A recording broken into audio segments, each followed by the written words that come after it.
Lulus SD, Bapak menyekolahkan saya ke salah satu pesantren yang ada di Madura. Tanpa ada saudara atau kenalan, mulailah saya menyesuaikan diri di lingkungan yang sangat berbeda dengan tempat tinggal saya. Setiap tempat pasti punya cerita horor yang jadi salah satu sejarah perjalanan tempat tersebut. Termasuk pesantren yang saya masuki. Banyak sekali cerita horor yang saya dengar, terutama di awal-awal berdirinya pesantren. Ditambah lagi Pulau Madura yang terkenal sebagai salah satu daerah yang syarat dengan perdukunan. Ya, wallahualam sih. Sehingga cerita tentang santet atau teror dengan menggunakan ilmu hitam jadi hal yang sudah sering terdengar. Bahkan penampakan panah api yang melesat di langit malam atau bola api yang melayang dan berputar-putar di atas pesantren jadi fenomena yang biasa bagi saya dan santri lainnya. Meskipun pada saat melihatnya pertama kali, saya sangat heran sekaligus takut, namun bercampur dengan rasa yang tidak percaya juga. Tapi menurut para orang tua, perdukunan sekarang tidak bisa dibandingkan dengan tahun 80-90-an yang dulu gitu. Dengan cerita yang sangat mengerikan menurut saya. Cerita kali ini memang tidak berhubungan dengan perdukunan, tapi ini salah satu teror yang sempat saya rasakan saat di pesantren. Meskipun saya tidak melihat secara langsung makhluk yang meneror, tapi sebagian besar teman saya benar-benar melihatnya. Di pesantren saat itu, kamar dibagi menjadi 3 blok. Blok A, B, dan C. Berdasar waktu pembangunannya, saya menempati blok C yang merupakan bangunan baru. Blok C terdiri dari 2 lantai berbentuk U dan tiap lantai dibagi menjadi 2 dengan pemisah tangga di tengah. Lantai 1 di kiri, bagian barat, ada blok C1 dan di kanan atau di sebelah timur, blok C2. Di atas blok C1 dan C2 dan di atas blok C2 dan C4. Masing-masing terdiri dari 6 kamar. Jadi total ada sekitar 24 kamar lah. Nah, kamar saya ini ada di blok C3.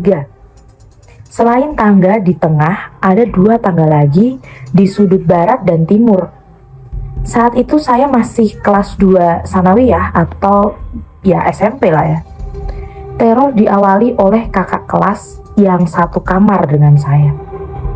Satu kamar ini bisa diisi 20-25 orang dari kelas 1 sampai kelas 3. Setiap malam kakak kelas saya ini, sebut saja namanya Siti, selalu mendengar suara yang memanggil namanya dengan lirih.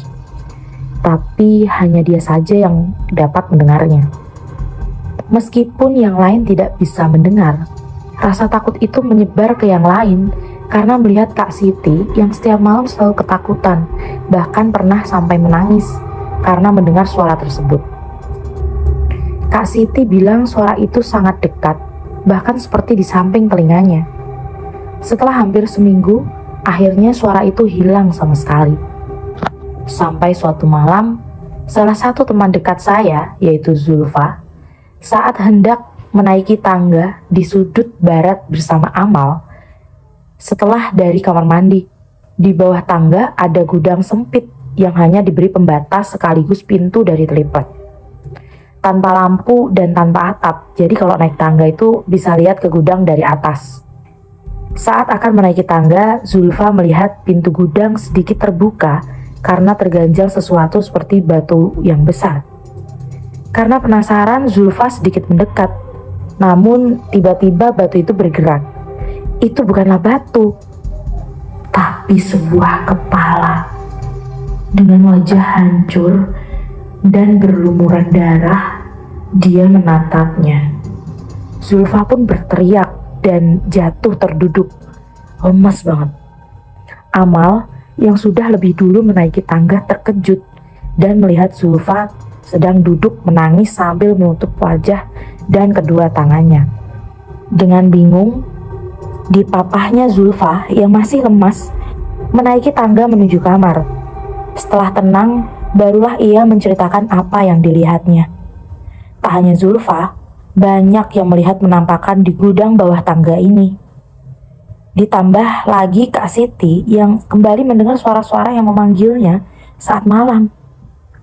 Kadang-kadang tercium bau anyir dari gudang, seperti bau darah. Entah apa yang membuat makhluk itu berdiam di sana. Tapi teror itu hilang dengan sendirinya setelah hampir sebulan lamanya.